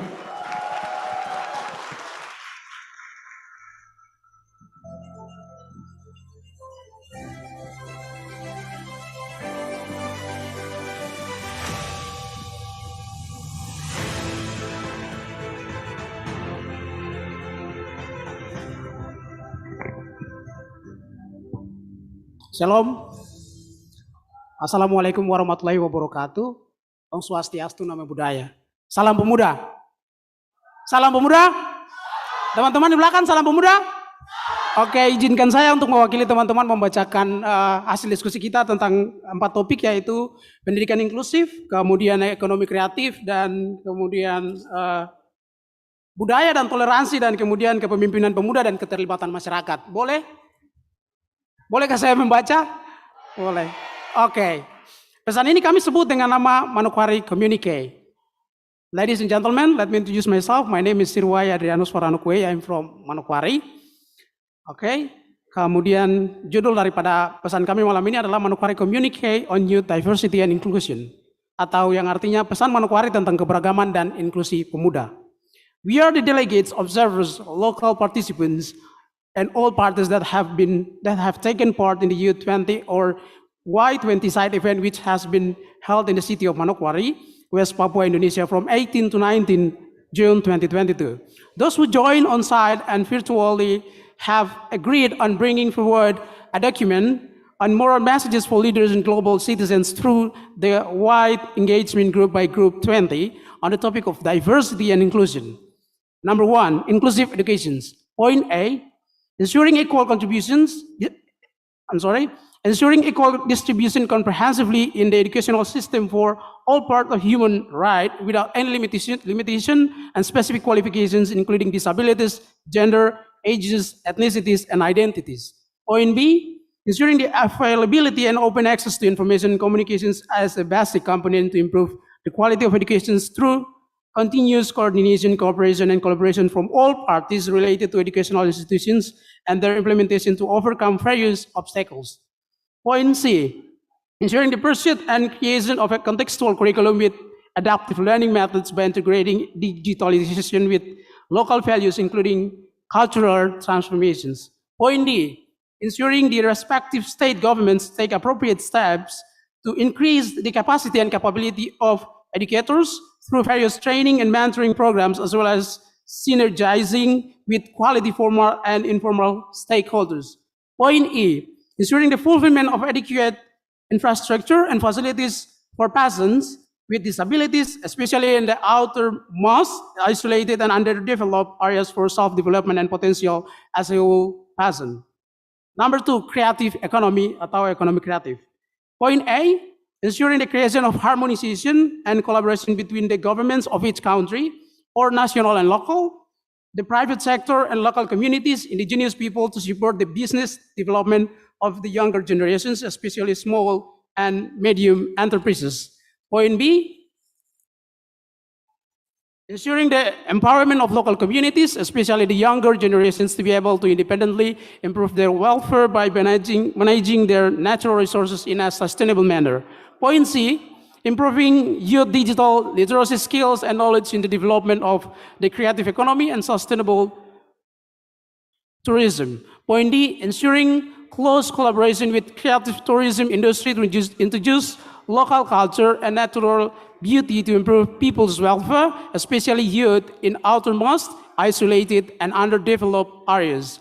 Point E, specifically related to this event, encouraging quality improvement, added value and marketing of local community products, specifically for youth through various marketing platforms.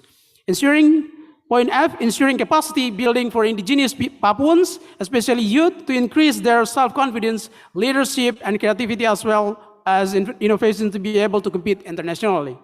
Number three, culture and tolerance, budaya dan toleransi.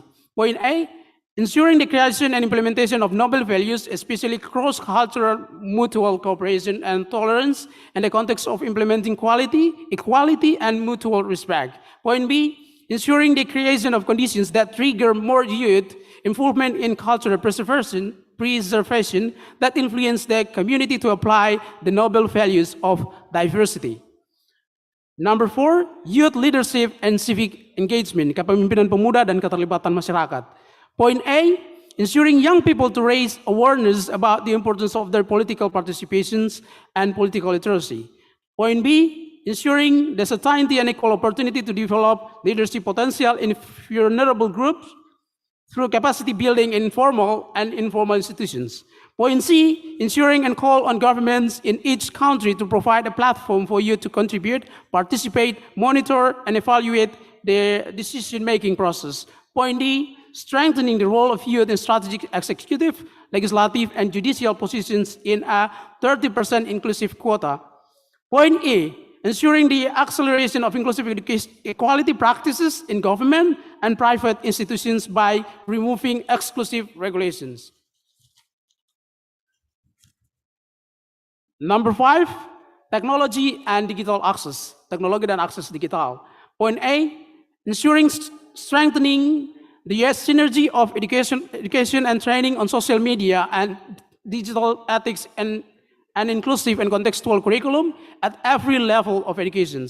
Point B, promote and build peer-to-peer voluntary teaching programs to enhance accessible and affordable basic digital literacy skills, especially for vulnerable and underrepresented youth everywhere. Point C, strengthen public campaigns to raise awareness and provide timely, accurate, and actionable information about the Sustainable Development Goals through social media, entertainment media, and through influential young leaders in society. Manokwari, June 19, 2022, signed by, ditandatangani oleh number 1, PJ Gubernur Provinsi Papua Barat, number 2, Co-Chair Y20, number 3, Pangdam 18 Kasuari, number 4, Kapolda Papua Barat, number 5, Pangkor Armada 3, number 6, Ketua DPR Papua Barat, number 7, Kepala Kejaksaan Tinggi Papua Barat, number 8, Ketua MRP Papua Barat, number 9, Kepala Dinas Pemuda dan Olahraga Provinsi Papua Barat, number 10, Ketua Panitia, number 11, Wakil Ketua Panitia, number 12, Sekretaris Panitia, number 13, Ketua Karang Taruna Papua Barat, number 14, Ketua KNP Papua Barat, number 15, Delegations of Y20 Indonesia, number 16, Representative of Town Hall Participant. Thank you so much. God bless you. Thank you, Siriwai Adrianus Farano Kuei, to read the communique Manokwari as the representative of local youth. Bapak Ibu yang terhormat, ladies and gentlemen, right now we're going to witness the signing of Manokwari's communique. We also would like to invite, kami dengan hormat mengundang perwakilan Kajati Papua Barat dan Kapolda Papua Barat untuk naik ke atas panggung.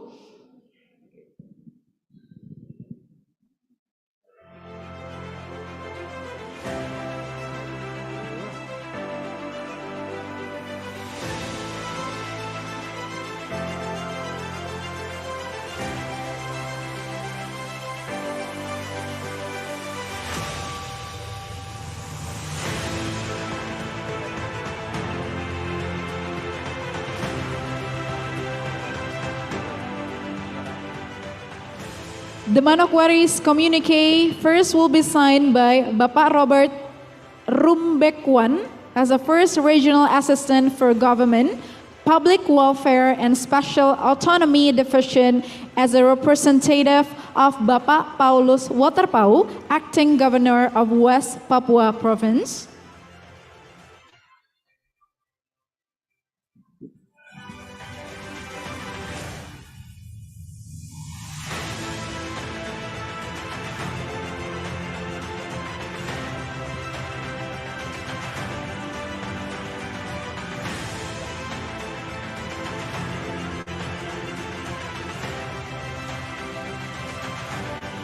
And followed by Michael Sianipar, co-chair of Y20 Indonesia 2022.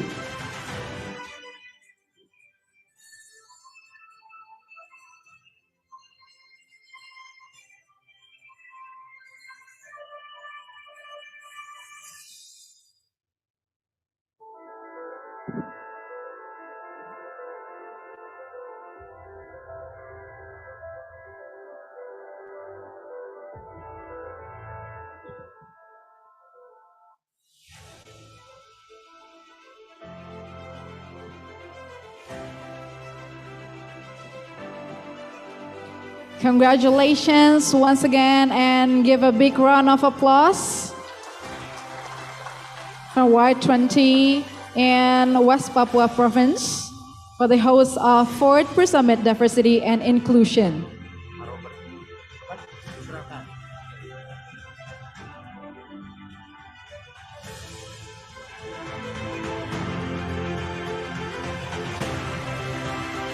And ladies and gentlemen, now that signing is done, we will move on to the handover of recommendations or messages or Manokwari's communique from the youth of West Papua Province, which will be handed by Bapak Robert Rumbekwan as the representative of acting governor of West Papua Province, to Michael Victor Sianipar, co-chair of Y20 Indonesia 2022.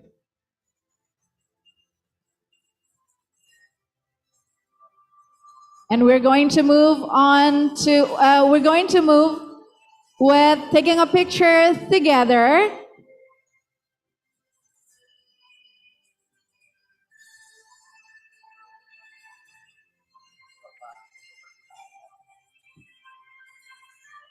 Thank you so much.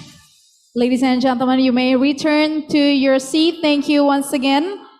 I kindly ask Bapak Robert atau Bapak Robert, kami mohon kesediaannya untuk tetap ada di atas panggung. Once again, give a warm round of applause for everyone who witnessed this sign of Manokwari's communique.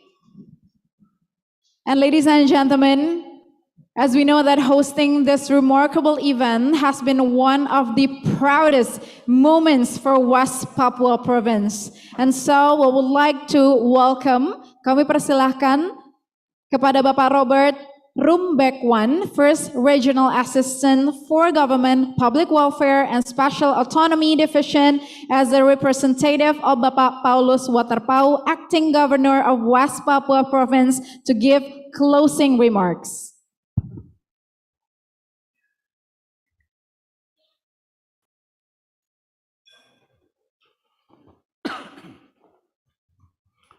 Pertama-tama saya menyampaikan permohonan maaf Bapak Gubernur karena seyogianya beliau yang ada pada acara penutupan Y20 pada malam hari ini. Namun karena beliau tidak berada di tempat, ada keluar daerah, ada di Jogja dalam rangka kegiatan Pesparawi tingkat nasional. Kemarin Papua Barat meraih piala bergilir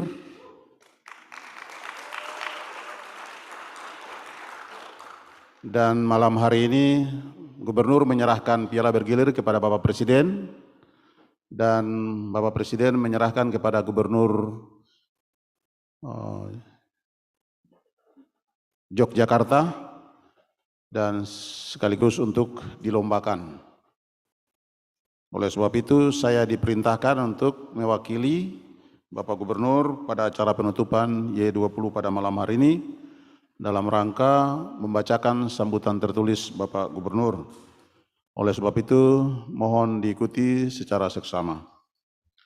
Sambutan Gubernur Papua Barat pada acara penutupan Pre-Summit Y20 atau Y20 Provinsi Papua Barat, Manokwari, 19 Juni 2022. Shalom. Assalamualaikum warahmatullahi wabarakatuh. Om Swastiastu, Namo Buddhaya, salam kebajikan, salam sehat, dan salam sejahtera untuk kita sekalian. Selamat malam. Yang saya hormati Pimpinan Serpa dan Panitia Nasional G20, yang saya hormati Ketua Dewan Perwakilan Rakyat Papua Barat, yang saya hormati Ketua Majelis Rakyat Papua Barat, yang saya hormati Forkopimda Provinsi Papua Barat, yang saya hormati Ketua Tim Penggerak PKK Provinsi Papua Barat, yang saya hormati para Bupati Wali Kota se-Papua Barat, yang saya hormati pimpinan organisasi perangkat daerah provinsi dan kabupaten se-Papua Barat, yang saya hormati tokoh agama, tokoh adat, tokoh perempuan, dan tokoh pemuda, yang saya hormati pimpinan Indonesia Youth Diplomacy IED beserta tim, para utusan pemuda yang mewakili lembaga ataupun individu dari negara G20 dan negara lainnya, nasional dan daerah. Yang saya hormati Ketua dan seluruh anggota panitia Y20 dan W20 Provinsi Papua Barat. Mari kita berikan tepuk tangan kepada panitia ini. Kerja sama-sama atau kerja bersama-sama ini. Ini yang luar biasa. Yang saya hormati para undangan serta hadirin yang saya banggakan. Kita patut mengucap syukur kepada Tuhan Yang Maha Esa atas berkat dan perlindungannya sehingga kita semua dapat berkumpul lagi dalam perhelatan penutupan Pre-Summit keempat Y20 atau Y20 pada hari ini. Terima kasih kepada seluruh delegasi dan peserta atas kehadiran dan partisipasinya, baik secara langsung maupun secara virtual atau online, pada Free Summit keempat Y20 di Manokwari. Saya ingin menyampaikan rasa bahagia karena kegiatan Free Event Y20 dapat berjalan dengan baik.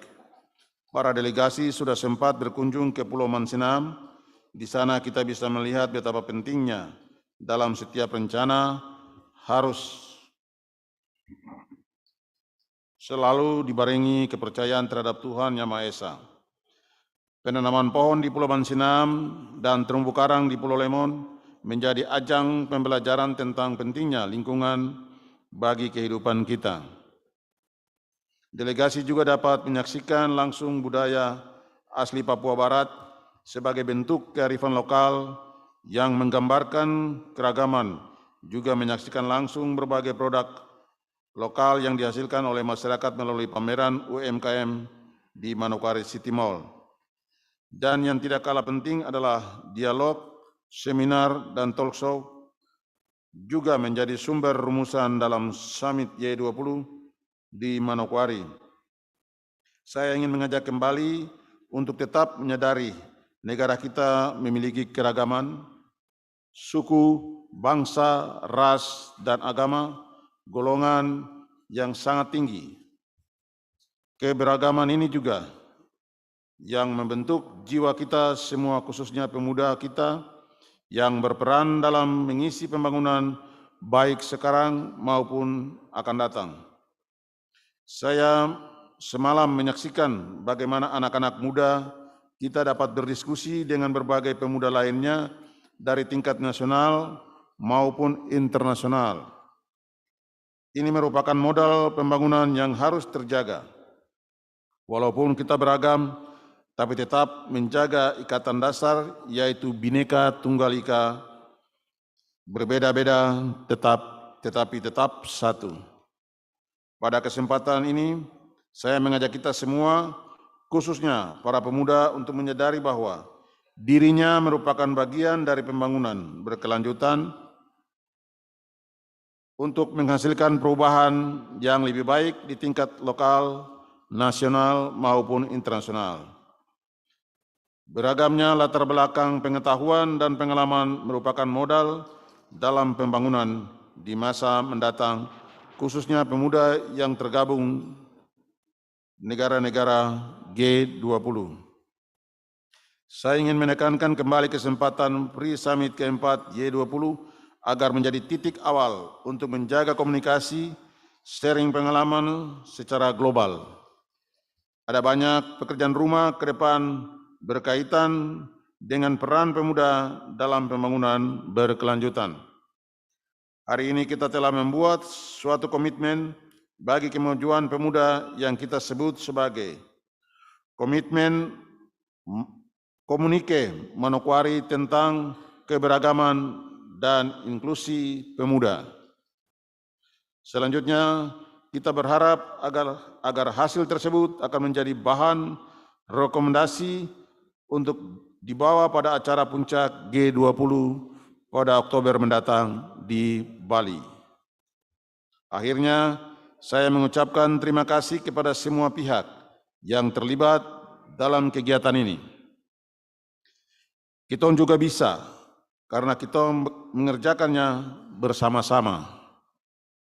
Atas nama pemerintah Papua Barat, saya sampaikan sekali lagi banyak terima kasih kepada pemerintah pusat yang telah memberikan kepercayaan bagi kami provinsi di timur Indonesia untuk melaksanakan kegiatan internasional ini.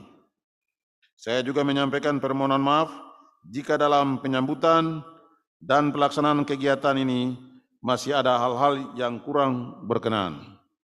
Selamat jalan kepada semua delegasi, semoga selamat sampai tujuan. Acemo. Tuhan memberkati kita sekalian. Selesai. Gubernur Papua Barat, cap tertanda Komisaris Jenderal Polisi Purnawirawan Dr. Andes Paulus Waterpau, MSc. Selesai. Terima kasih Bapak Robert Rumbekwan. Kami mohon kesediaannya untuk tetap berada di atas panggung as he stated that the importance of having the event here in Manokwari, West Papua Province, so people can see the culture of West Papua Province, the local products led by young people, along with the spirit about diversity to build these nations and G20 members in general, and strengthen the role of young people to be involved. Ladies and gentlemen, we're going to witness the handover ceremony for our next agenda from the host of the 4th Y20 Summit host, West Papua Province to DKI Jakarta Province and Bandung, West Java Province, who will be the host of Y20 Summit 2022.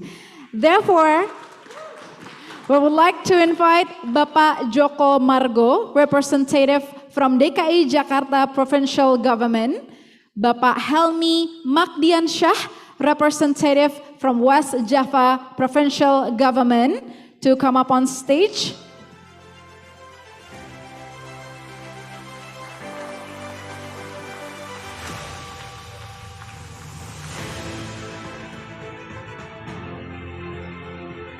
We're going to witness the handover ceremony from West Papua Province as the host of the 4th Y20 Pre-Summit to DKI Jakarta Province and Bandung West Java Province, who will be the host of Y20 Summit 2022. The first handover, this is the miniature of Manokwari, is going to be handed by Bapak Robert Rumbekwan to Helmi Magdiansyah as a representative from West Java Provincial Government.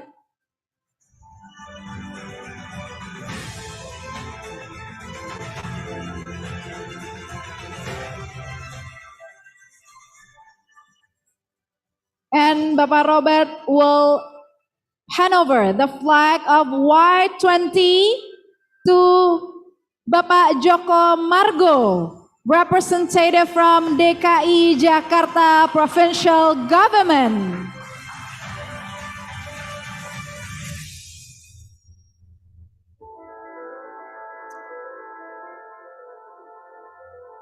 And next I would like to invite Bapak Robert together with Bapak Joko and Bapak Helmi to seize this moment in a photograph. Let's take a picture. Congratulations for West Papua Province as the host of 4th Y20 Pre-Summit. And next, the duty or the task will be in Jakarta Province and Bandung, West Java Province as the host of Y20 Summit 2020.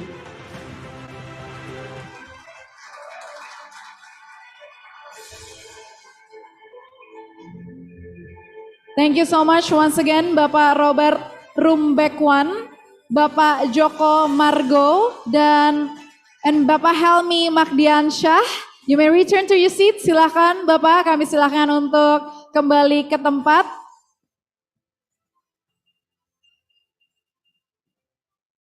Bapak Ibu yang terhormat, ladies and gentlemen, the handover of the miniature of Manokwari and the Y20 flag to the host representatives of Y20 Summit 2022 Jakarta and Bandung means that the series of the pre-summit that have been held in 4 priority areas have come to an end. We have accommodated many aspirations and the views of youth from each priority areas, and here are the highlights of the pre-summit series we have held so far.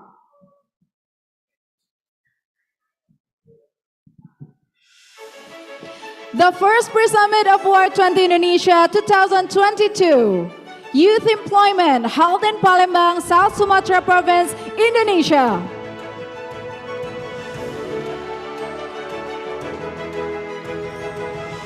the second pre-summit of Y20 Indonesia 2022 Digital Transformation, held in Lombok, West Nusa Tenggara Province, Indonesia.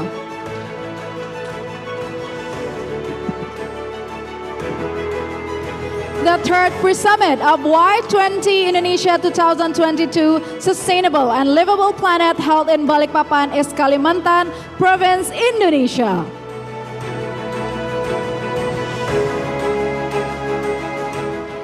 The fourth pre-summit of Y20 Indonesia 2022 Diversity and Inclusion, held in Manokwari, West Papua Province, Indonesia.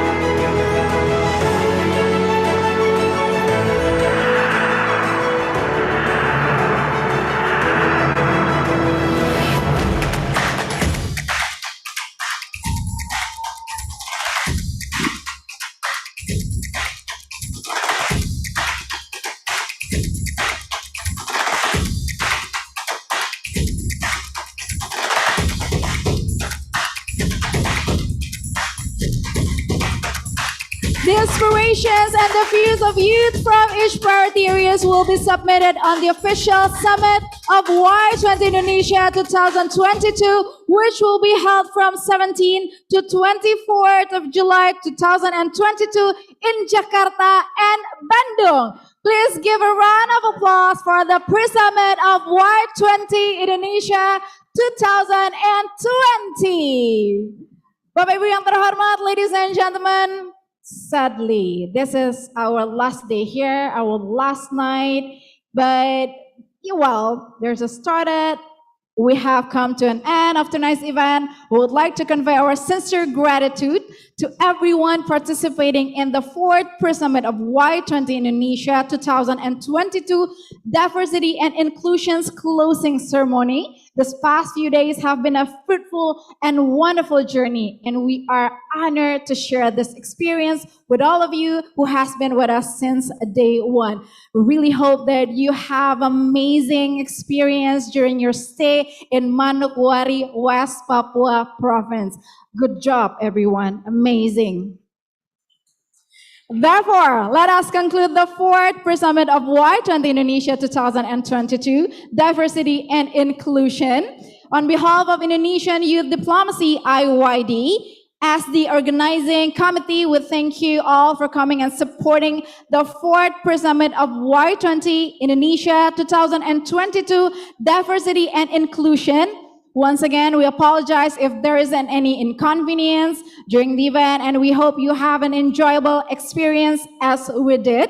Ladies and gentlemen, to light up the rest of our night, we will go to the poolside. Let's go out and have some good time tonight, and we will enjoy a band performances, so many good times before we actually living this beautiful city, Manokwari, West Papua Province. But before we do, we'd like to present to you a traditional dance from Manokwari, West Papua Province, as a reminiscence of our time together during the course of the event. The dance is really special, tells a story of the life of youth in Papua who love and respect one another. Some of them even fall in love. Through the dance moves by this group of youth, what is hidden within a man's heart is revealed to the woman. The expressions of gratitude, mutual love, and respect is conveyed through the energetic dance move performed by a group of men and women in pairs. So, without further ado, please enjoy Tari Yosim Pancar Muda Mudi. Have a good night and Acemo!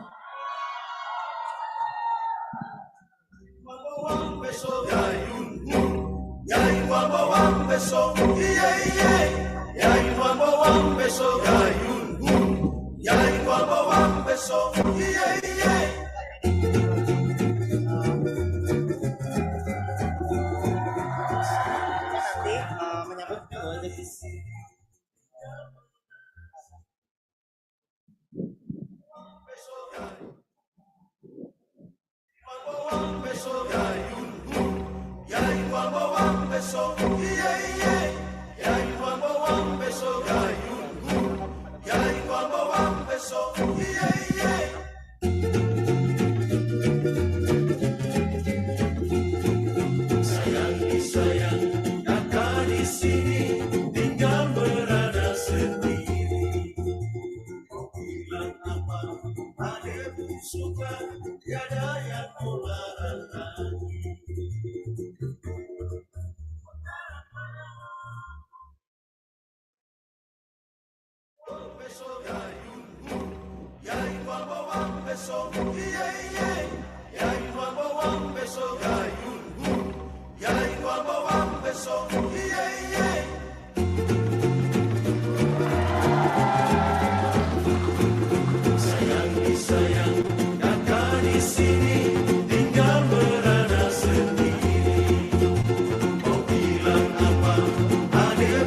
Africa.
While you guys are enjoying the dance of traditional dance of West Papua Province, we also welcome you to go to the poolside where we will enjoy the rest of our night with special performances. Damai bersehati saling melayani, damai bersehati saling melayani. Kusubi yo kuda tak bayaman. Oh nama kanatika di rumbutan tuturin gi. Andi payorarona katina oh cici tumbukuna.